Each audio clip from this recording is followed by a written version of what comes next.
Camerounaises, Camerounais, mes chers compatriotes, au cours de l'année qui s'achève, notre pays a été confronté à de nombreux défis. Certains d'entre eux procèdent d'un contexte international de plus en plus difficile.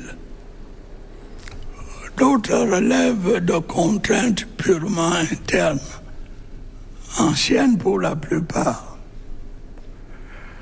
Je voudrais d'entrée de jeu vous assurer que malgré cette conjoncture difficile, nous avons continué à faire face ensemble, comme la nation unie et soudée que nous avons toujours été, les yeux rivés vers un objectif, le seul qui importe, le progrès.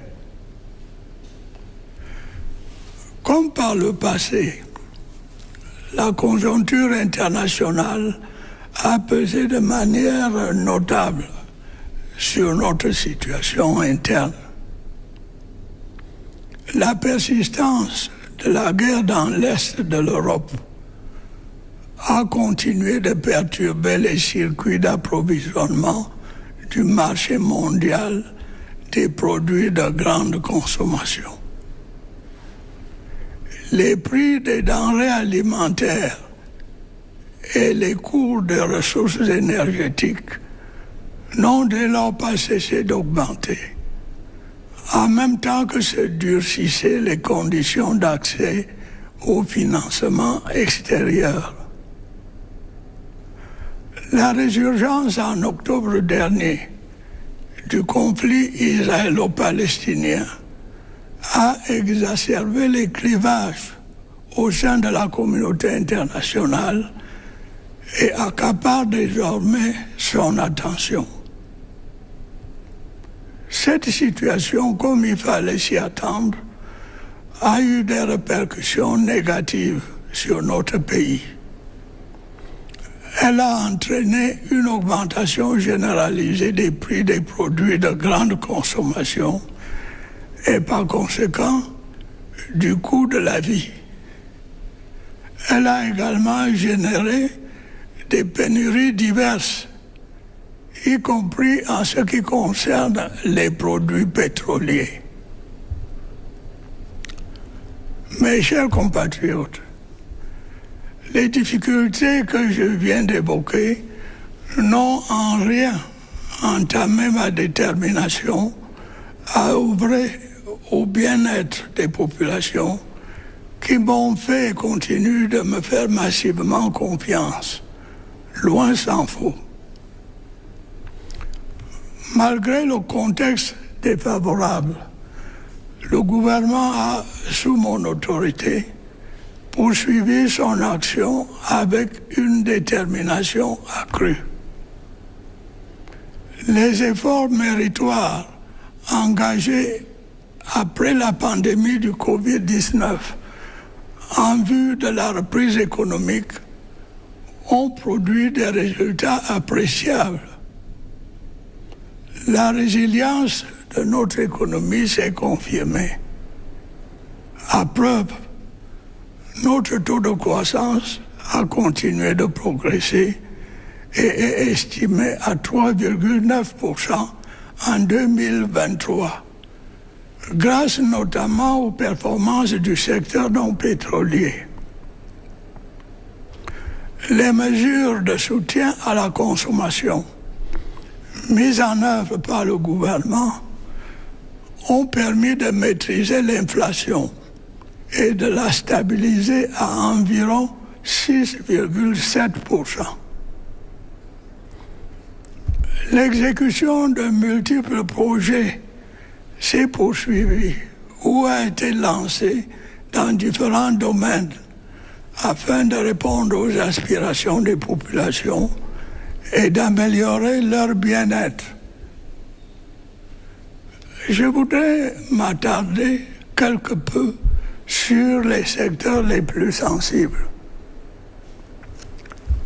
le projet d'alimentation en eau potable de la ville de Yaoundé et ses environs à partir du fleuve Sanaga est quasiment achevé. Sa mise en service prochaine permettra de résorber substantiellement le déficit en eau potable de la ville de Yaoundé. Les études relatives au projet d'adduction d'eau potable à Douala et ses environs sont bien avancées. À terme, cette ville bénéficiera de 400 000 mètres cubes d'eau supplémentaires par jour. Par ailleurs, le gouvernement a engagé la remise à niveau des stations de production d'eau potable dans plusieurs villes secondaires, à l'instar de Tchang, Yabassi, Karoabula, etc. Les efforts nécessaires continueront d'être faits pour réhabiliter et étendre les réseaux de distribution de cette précieuse ressource à l'intérieur de nos villes et villages, afin de la rendre plus accessible aux ménages. Des avancées considérables ont également été enregistrées dans le secteur de l'électricité, en vue de résorber le déficit énergétique de notre pays. Environ 44 000 panneaux solaires couvrant 40% des besoins d'électricité dans nos 3 régions septentrionales ont été installés. Le barrage de Naktigal, d'une capacité de 420 MW, sera mis en service dans quelques jours. L'usine des pieds du barrage hydroélectrique de Lompanga sera également opérationnelle en 2024. Elle permettra d'accroître l'offre énergétique dans la ville de Bertoua et ses environs. Plusieurs autres projets d'ouvrages hydroélectriques sont également envisagés ou en train d'être lancés. Il s'agit notamment des barrages de Kikot, de Mikouba, de Grand Téouin et de Biné à Warak. À terme, la capacité installée de tous ces ouvrages va assurer à notre pays l'autosuffisance en matière d'énergie électrique. Elle nous fera en plus accéder au statut envié de pays exportateurs d'électricité. Mes chers compatriotes, je sais à quel point les coupures récurrentes d'eau et d'électricité impactent votre quotidien et perturbent vos activités. J'ai pu vous assurer que le gouvernement ne ménage aucun effort pour améliorer la situation dans ces secteurs névralgiques. J'ai prescrit à mes services de veiller auprès des administrations concernées à la célérité tant des procédures administratives que de la recherche des financements y afférents. Les mêmes instructions ont été données s'agissant de la nécessaire amélioration de la situation de nos infrastructures routières. Cette problématique, vous devez le savoir, est au centre de mes préoccupations. Les défis en la matière sont nombreux. L'insuffisance des ressources financières en étant l'un des plus aigus. Il me plaît toutefois de constater que dans ce secteur également, nous progressons inexorablement. Je me réjouis ainsi de ce qu'au cours de l'année qui s'achève, plus de 700 km de routes ont été bitumées ou réhabilitées sur toute l'étendue du territoire national. De nombreux ouvrages d'art ont également été construits à cette occasion. Les travaux de construction de la boucle de la Lequier, ainsi que des routes Kumba et Kondotiti et Babayou-Bamenda ont démarré et vont se poursuivre à un bon rythme. S'agissant de la route Bolva-Krivi, les négociations avec les bailleurs de fonds qui ont longtemps achoppé sur les questions environnementales sont finalement en train d'aboutir. Toutes les dispositions nécessaires seront prises pour que la construction de cette route, tant attendue par les populations concernées, démarre effectivement en 2024. J'ai récemment donné des instructions en vue de la réhabilitation de la route Gaoundéré-Garoua. Les négociations se poursuivent également avec nos partenaires financiers en vue de l'achèvement des travaux de construction de la route Mora-Dabanga-Kousseri et de la réhabilitation des routes Edé-Akribi et Douala-Bafoussam. La réfection des voiries urbaines se poursuit dans les villes de Maroua et de Ngaoundéré. Le programme y afférent va s'étendre à d'autres capitales régionales.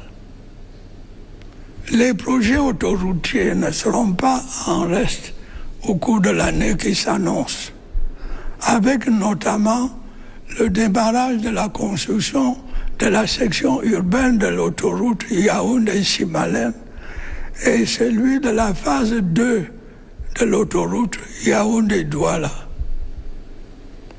En outre, face à la dégradation de la situation en la matière, j'ai prescrit au gouvernement de trouver en urgence une solution pérenne au problème du ramassage des ordures ménagères dans nos villes, en collaboration avec les communes et les communautés urbaines. Camerounaises, Camerounais, mes chers compatriotes, au cours des dernières semaines, vous avez été confrontés à une pénurie de produits pétroliers qui vous a causé de nombreux désagréments. Pour faire face à cette situation, j'ai prescrit au gouvernement des mesures urgentes permettant d'assurer l'approvisionnement continu du marché. Les difficultés du secteur sont toutefois plus larges et plus complexes. Vous devez savoir que dans le but de maintenir les prix à la pompe à leur niveau actuel, qui est largement inférieur à celui pratiqué dans les pays voisins, l'État doit, au prix d'importants efforts financiers, fortement subventionner les importations de produits pétroliers. Le poids de ces subventions pèse lourdement sur notre budget et rétrécit considérablement les ressources dont nous avons le plus grand besoin pour apporter des réponses aux autres problèmes auxquels nos populations sont confrontées. L'année dernière, le gouvernement a été amené à procéder à un léger relèvement des prix des carburants à la pompe.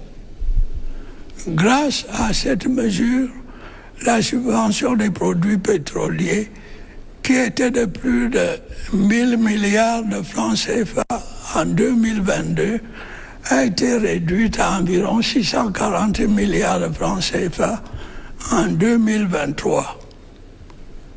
Cependant, cette subvention continue de peser significativement sur le trésor public. Nous n'aurons très certainement pas d'autre choix que de la réduire de nouveau. Nous verrons néanmoins à ce que les ajustements nécessaires n'impactent pas substantiellement le pouvoir d'achat des ménages. À terme, la réhabilitation de la Sonara, dont j'ai prescrit l'accélération, devrait contribuer à améliorer la situation dans le secteur. Mes chers compatriotes, il est loisible de constater que malgré la bonne volonté des pouvoirs publics, la mise en œuvre des différents projets devant permettre de répondre aux aspirations de nos populations se heurte à une contrainte majeure, celle de l'insuffisance des ressources financières nécessaires. C'est la raison pour laquelle je n'ai de cesse de prescrire au gouvernement la rationalisation des dépenses publiques, de même que la recherche des voies et moyens supplémentaires d'accroître les ressources publiques. S'agissant de la réduction des dépenses publiques, j'ai fermement réitéré au gouvernement mes instructions antérieures visant à réduire les dépenses de fonctionnement. La lutte contre la corruption et les détournements de deniers publics est très clairement un impératif pour la préservation des ressources publiques. Elle va connaître une intensification notable au cours de l'année qui s'annonce. Le plan triennal intégré d'import-substitution pour la période 2024-2026 que j'ai prescrit au gouvernement participe également de mon souci de permettre à notre pays d'économiser de précieuses ressources.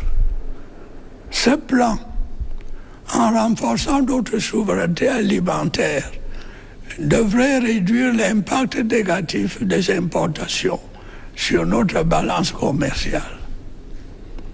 Le déficit y afférent est évalué à un peu plus de 1500 milliards de francs CFA par an. S'agissant de l'accroissement des ressources publiques, il est nécessaire d'explorer de nouvelles pistes face aux contraintes inhérentes à l'élargissement de l'assiette fiscale et à la baisse drastique des recettes pétrolières. La mine solide, en particulier l'or, nous semble constituer à cet égard une niche exceptionnelle de ressources financières. Notre pays dispose en effet d'importantes réserves minières non exploitées que nous devons valoriser. Je me réjouis du démarrage des projets miniers que j'ai annoncé l'année dernière concernant l'exploitation des gisements de fer de Kribi-Lobé, Pipidi Grand Zambi et Mbalam Nabeba. L'amélioration du climat des affaires est à l'évidence une condition essentielle à l'attraction des investissements étrangers, ainsi qu'à la création d'un secteur privé vigoureux, susceptible grâce à une création dynamique d'emplois et de richesses, de faciliter notre accession à l'émergence. La confiance dans le système judiciaire participe inévitablement de la perception du climat des affaires. La justice est, comme vous le savez, l'un des piliers de l'état de droit. Il est donc impératif qu'elle agisse en toute impartialité et soit imperméable aux interférences de toute nature. Je voudrais vous assurer qu'en tant que garant de son indépendance, je continuerai à prendre toutes les mesures nécessaires à son bon fonctionnement. Mes chers compatriotes, permettez-moi à présent de dire quelques mots sur le secteur de l'éducation nationale. Malgré les efforts du gouvernement, la sérénité n'y est en effet pas complètement revenue.